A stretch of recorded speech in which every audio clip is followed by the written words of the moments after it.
Yes, so the first one is 4 to the 2x plus 5.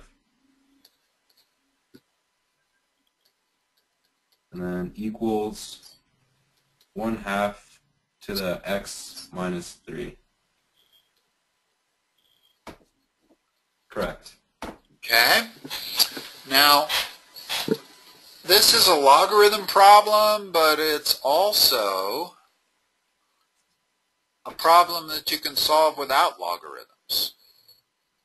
Yeah. In other words, if we can make the same exponential base between those two numbers, then we can solve it without logarithms.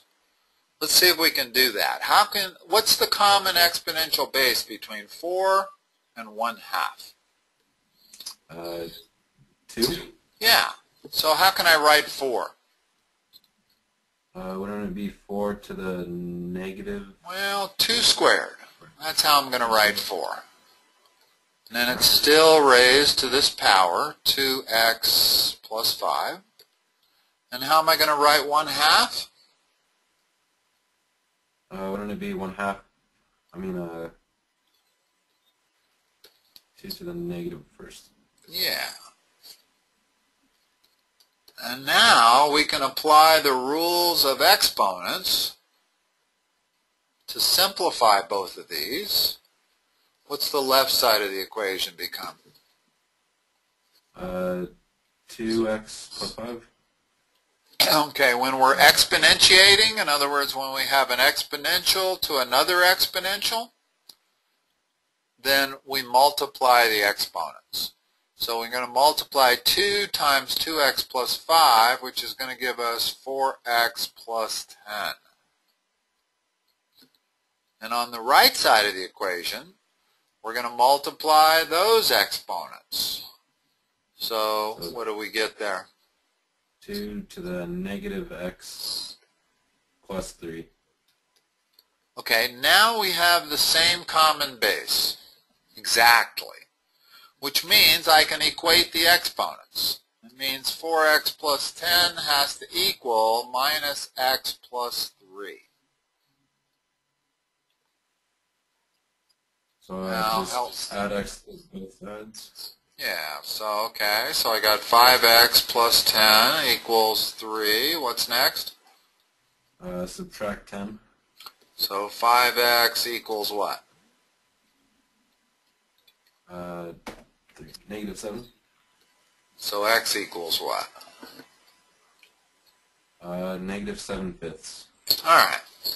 So we were able to solve that without using logarithms. The only reason we were was because we had a common exponential base.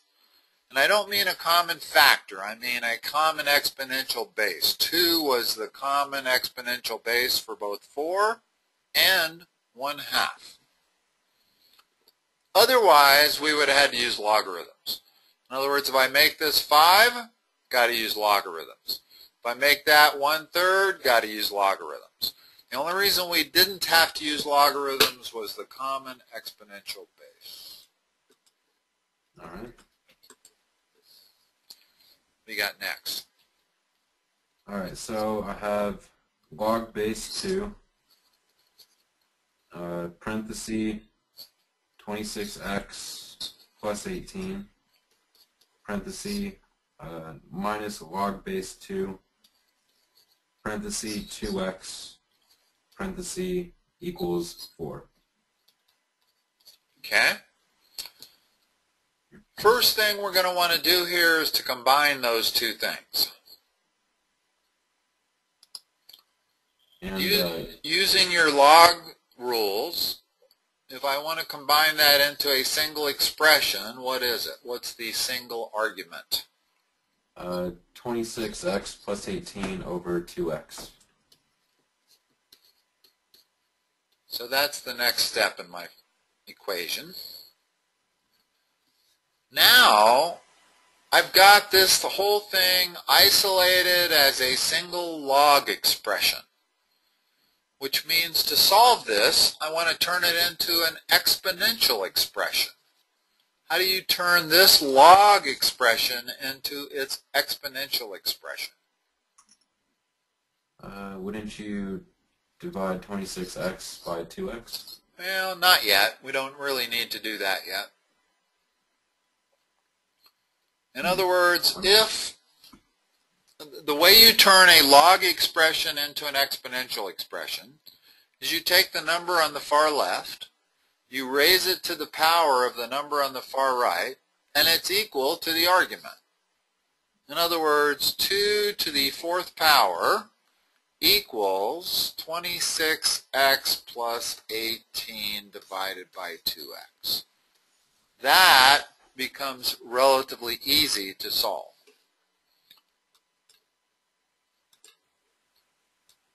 In other words, when you get it down to log of something, the next step is always to turn it into an exponential expression. Well, what's 2 to the 4th? 16. What's the next step?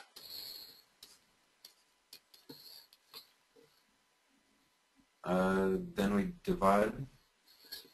Usually when you have a denominator in an equation, you want to get rid of it. So how do I get rid of that 2x? Divide 16 by 2x. Well, multiply. You always do the opposite. In other words, 2x is dividing now. So in order to get rid of it, we got to multiply both sides of the equation by 2x. What's that give me on the left? 32x. To give me on the right?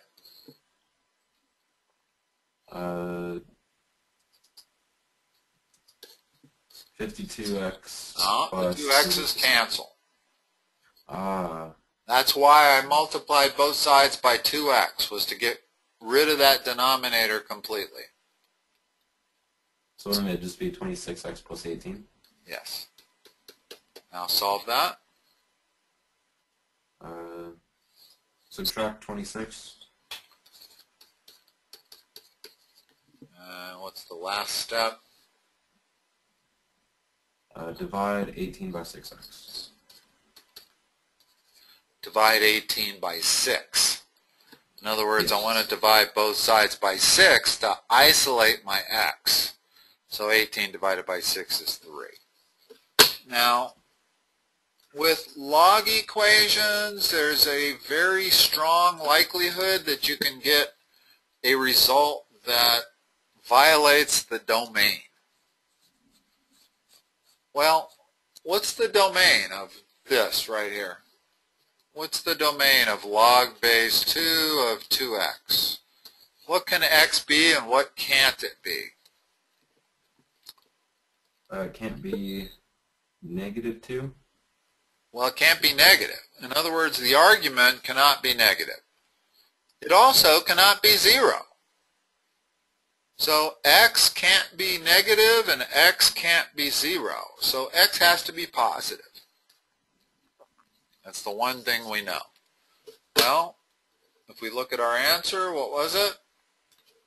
3. So that's fine. So x equals 3 is a fine answer. Works just perfect. All right. Sometimes you'll have log equations that will give you 2 answers. So you'll end up with a quadratic, and you'll end up with 2 answers. And whenever you end up with 2 answers, almost always one of them is extraneous. One of them does not work. So that's when you really want to examine whether or not one of the answers violates the domain. What do you got next? All right, so I got parentheses 1 over 25 to the 5x equals 125 to the 4x plus 9. Again, this is a typical logarithm needed solution. And the reason is because our variable's in the exponent. So almost every single time you see the variable in the exponent, you're going to have to use logs. But not this time. Why? Because we can come up with a common base between that number and that number.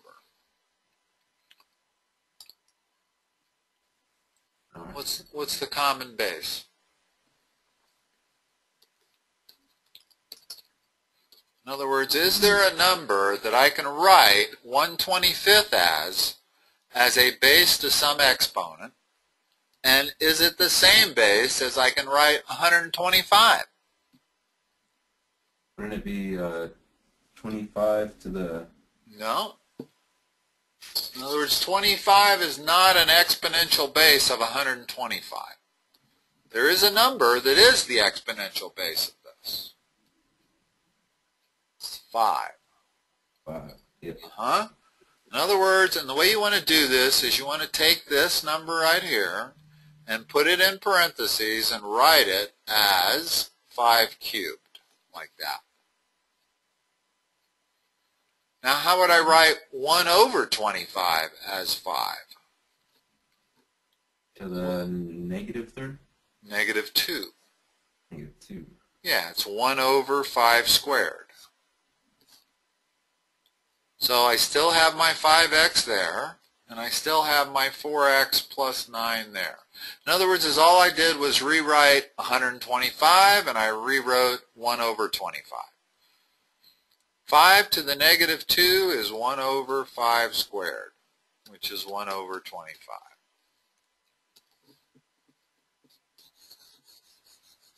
So now, what's the next step? Multiply into the exponents. So what's the left side? Negative 10x. What's the right side? 12x plus 27. Now I got the same base to an exponent is equal to the same base to a different exponent. I can equate the exponents. This has to be true. If 5 to the minus 10x is equal to 5 to the 12x plus 27, the only way that could be true is if minus 10x is equal to 12x plus 27. So subtract 12.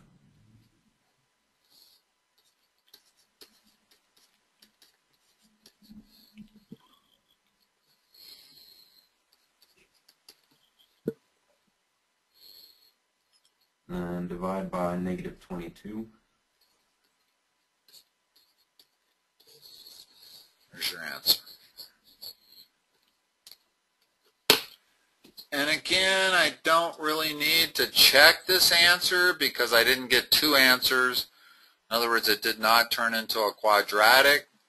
So it's very unlikely that that particular solution we came up with would be extraneous because it's the only solution.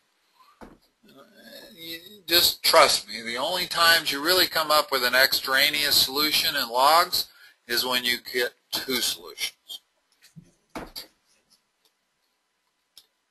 You may or may not be to that degree of difficulty yet. What's the next one? Alright, so natural log, parenthesis x plus 2, plus natural log, parenthesis 3, parenthesis equals 2. Okay. What's the first thing I can do to turn that into a single expression?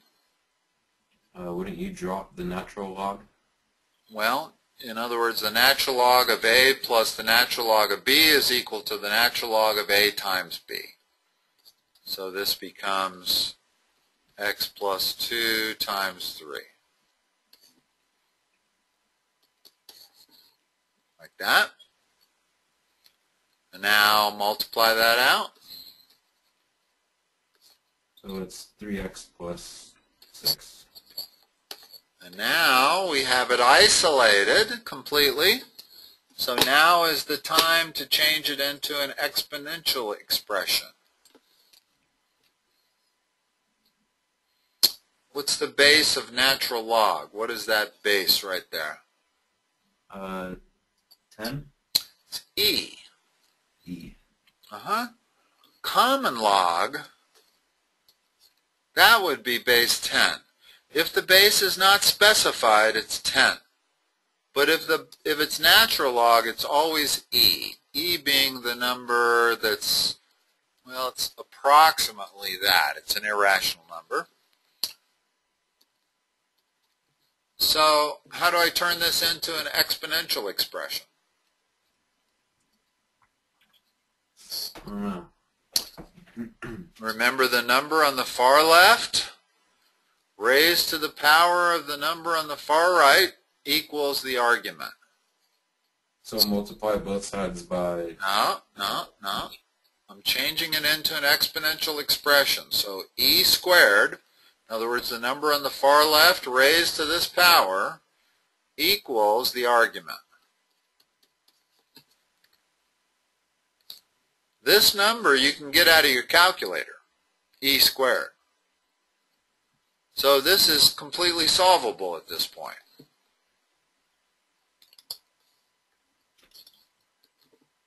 Yes. X is going to be e squared minus 6 all divided by 3. If you put that into a calculator, you'll get a number. All right.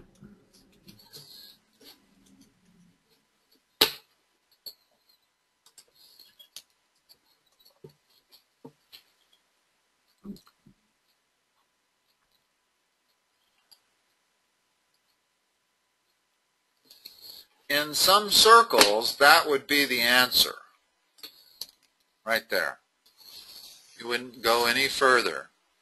In other words, if you convert that to a decimal number, it's going to be an approximation because e is irrational.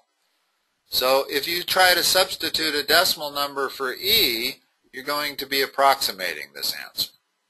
If I want the precise, exact answer, this is it right here. Or perhaps e squared over 3 minus 2, same answer. In other words, if I want to split that up into two partial fractions, I get this over here. But this is probably the best answer you can get. This is a better answer than whatever number you're going to put down for the answer. Okay. Okay? It's kind of like pi. Would you rather have an answer be 3 pi, or would you rather have an answer be 3 times whatever approximation you're going to make for pi? Well, you'd rather have the answer be 3 pi. That's the best answer. Yeah. So whenever you're dealing with irrational numbers, it's always best to leave them and not convert them to numbers. All right, what do you got next? All right, so we got 2 to the power of x equals 7 to the x minus 4. All right, we have different bases here. And there's no common base between those two numbers. So we can't use the techniques we used earlier. The technique you always want to use in general, whenever you have the variable in an exponent, like we do here, is to take the natural log of both sides. In other words, any algebraic equation, you can always do something, whatever you want, to one side of the equation as long as you do it to the other. So I start out by taking the natural log of both sides. Now, using the rules of logs, what can I do with this x and this x minus 4? Wouldn't you move them in front of the logs? Yeah, and that's a huge step because now it becomes an algebraic problem. Now this is an algebra problem that I can solve. As long as the variables were in the exponents, I could not use algebra to solve it. If I didn't know about logs, I wouldn't be able to solve that problem. But if you know the rules of logs, you can convert it to this, and now it's a very straight algebra problem. That's a number, that's a number. So we have an equation with one variable, x. What's the next step here? It's not completely obvious what the next step is, but it's the next step regardless.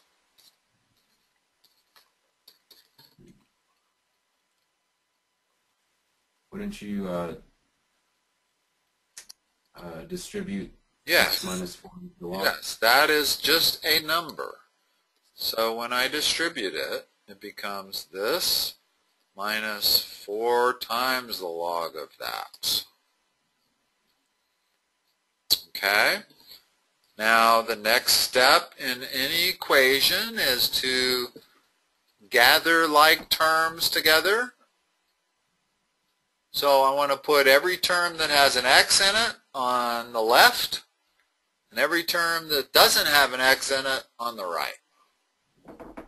So subtract natural log 7x.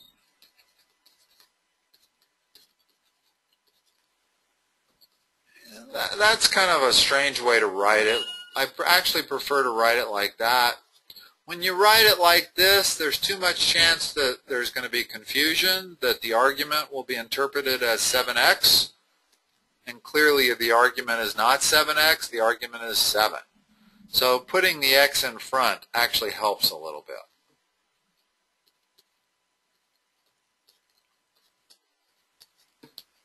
Okay, now what can I do over here?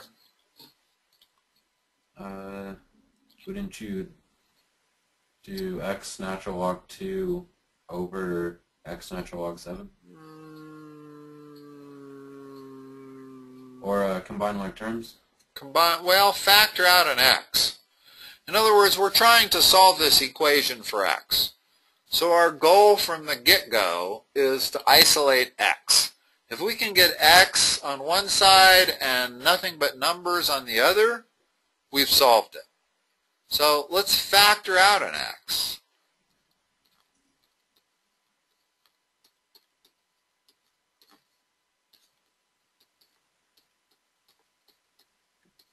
Okay? Now what?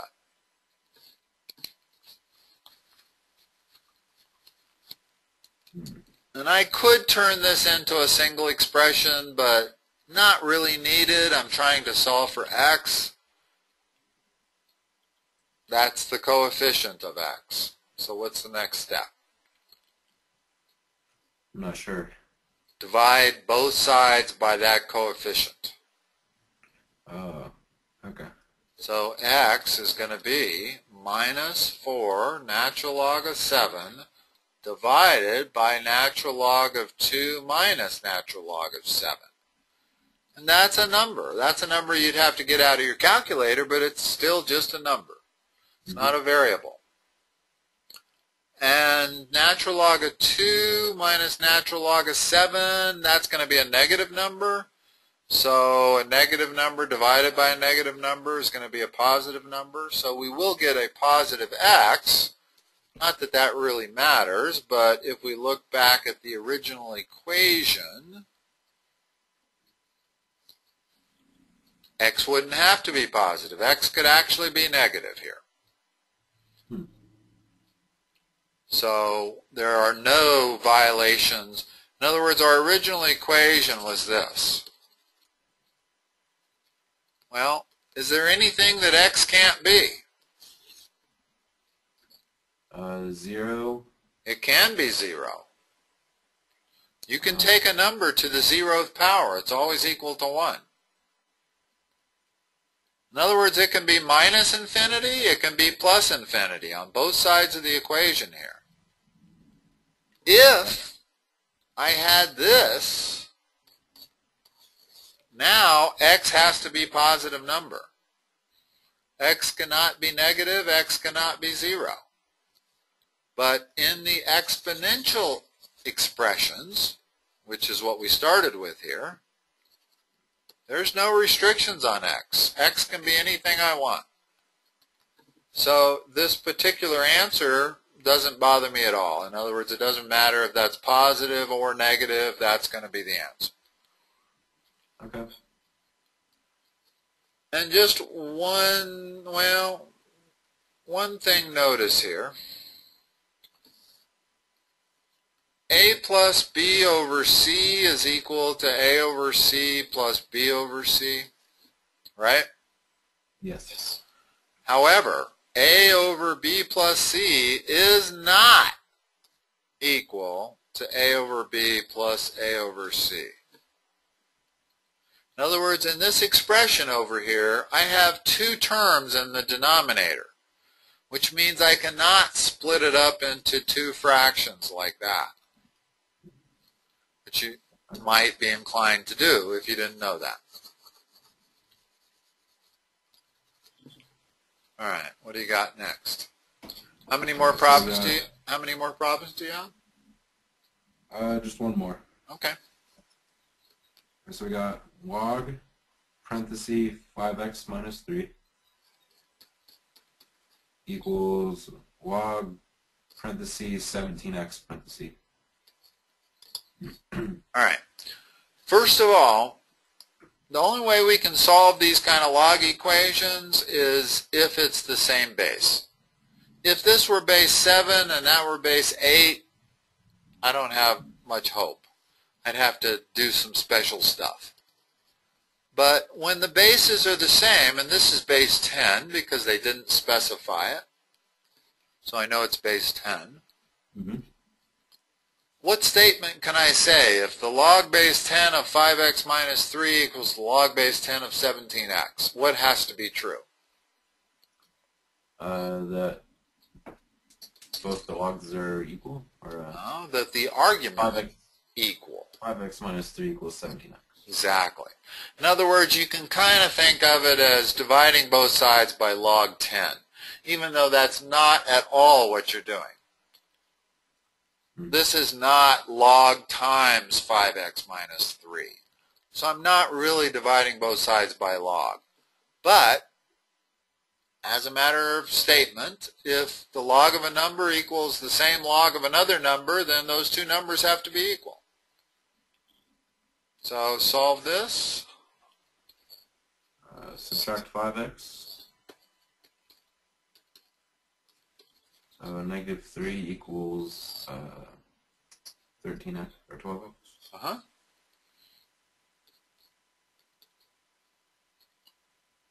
And divide by negative 3. Divide by 12. Always divide by the coefficient of the x. Remember, the goal is to isolate the x.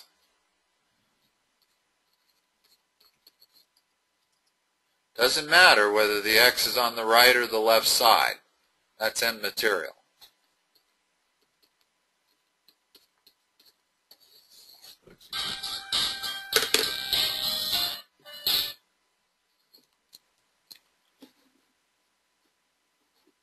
All right, Nate, does that take care of you?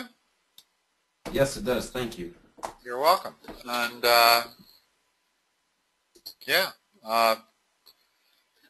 anytime.